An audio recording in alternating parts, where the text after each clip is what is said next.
She's the one, a masterpiece.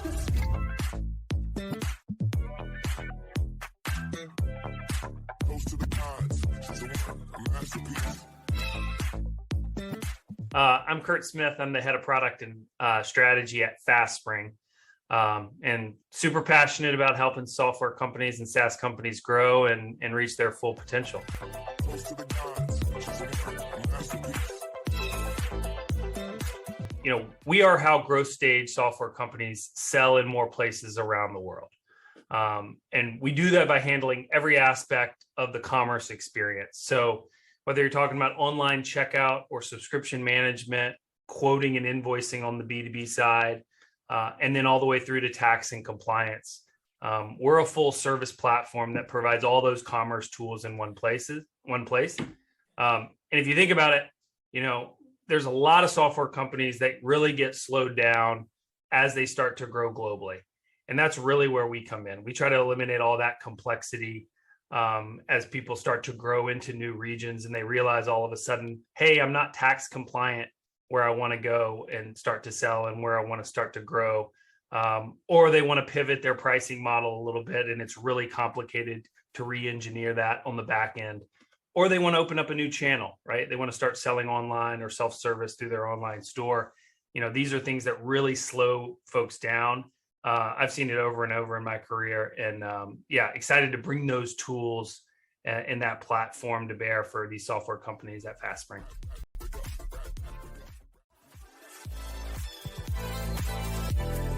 What we're seeing in the world of SaaS is the lines between B2B and B2C are quickly blurring.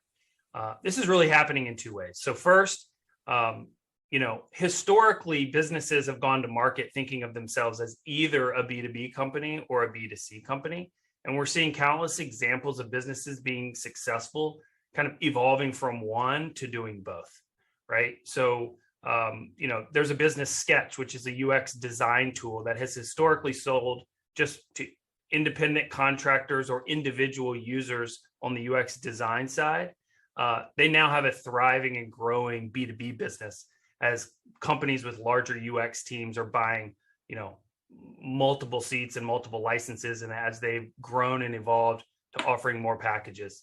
The second way is, all the buyers are bringing their B2C expectations to work, right? So if you think about it, in our personal lives, we're all very comfortable and familiar with e-commerce and buying online.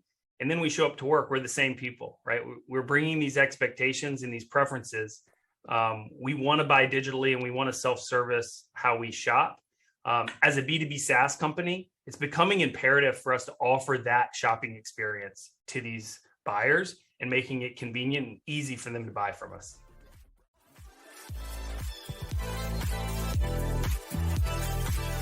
The first is revisit the assumptions that you're holding. Sometimes they're even subconscious about why you're only selling to one end market and not more, right? And so, look, conventional SaaS wisdom is, find product market fit with one product, one end market, and one go-to-market motion. That still holds true, but what now is relaxed is, as companies find traction in one end market, it's now much easier and more attainable to expand into another market, whether that be an end market persona, and so going from B2B to B2C, or going into new countries, right? The tools that are available now make it much more efficient and easy to scale into new markets. And I think companies need to take a quick look and make sure that they're not, relying on false or outdated assumptions as they think about the way they focus their time. The second is, it's absolutely imperative that you start thinking about making it easier for your customers to buy, right?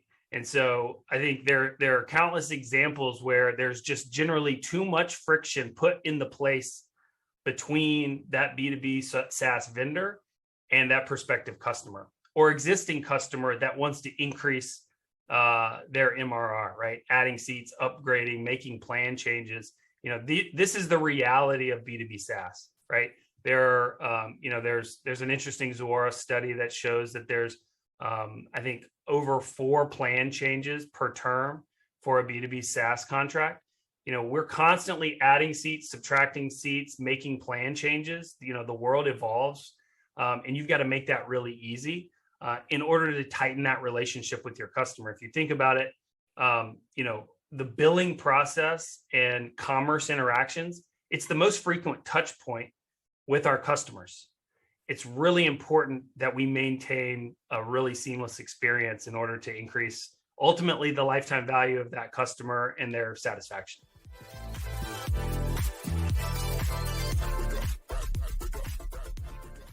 Most successful SaaS businesses over the next 5 to 10 years are going to be the ones that are the most iterative.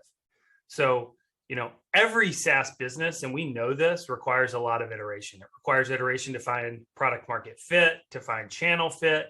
But with this convergence of B2B and B2C, right, my belief is that these notions of kind of B2B and B2C will kind of cease to exist, or at least lose importance, because these end markets are much more nuanced. So, as companies are building their go-to-market motions, as they're finding product market fit, it's really critical that they think about building kind of iterative infrastructure underneath what they're doing.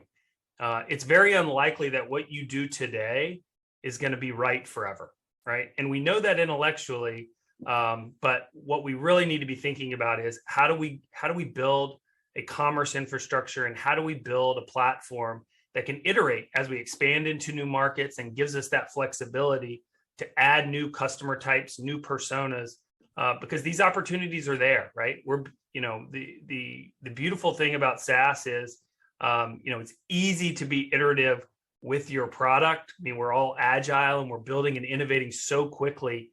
Make sure you have the commerce tools to kind of keep up, right? Don't let that be an anchor weight in the growth and the opportunity that you capture as your business grows.